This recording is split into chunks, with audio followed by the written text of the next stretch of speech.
everyone, welcome back. We want to talk about faith.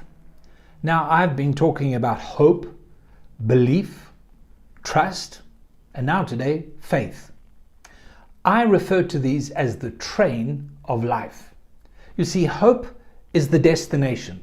Hope gives me the place I want to go to, my expectation, my desire.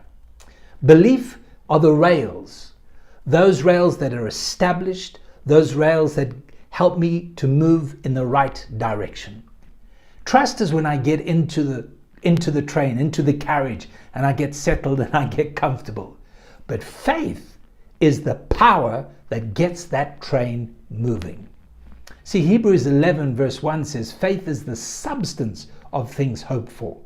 Faith is not a feeling. Faith is not some emotion, but faith is a supernatural force that God will give. In the book of Matthew chapter 14, you know the story. Jesus was walking on the water. The disciples were in the boat.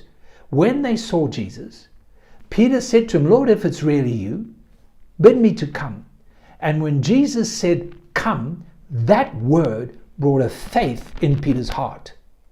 There was a desire, there was a longing, but when that word came, it managed to get him out of the boat and he walked on the water. You see, faith is not the action, but faith is rather the empowerment to do the action. I believe faith is a supernatural energy to accomplish supernatural things for God. Ephesians 2 verse 8, you know it. It says, for by grace you are saved through faith. It's the gift of God. It's not of man. It's not that we can boast on it. No, God gives faith. Faith comes from God. We can't just conjure it up when we want it or how we want it. Our responsibility, therefore, is to prepare our hearts for this faith to come and for this faith to grow. See, Romans 10:17 that says that faith comes by hearing and hearing by the word of God.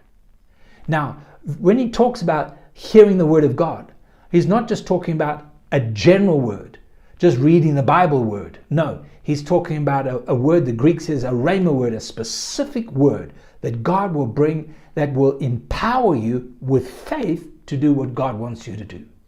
So my responsibility, I want to say it again, your responsibility is through belief and to trust and to hope in God to prepare the way so that faith can come into this life and get me going.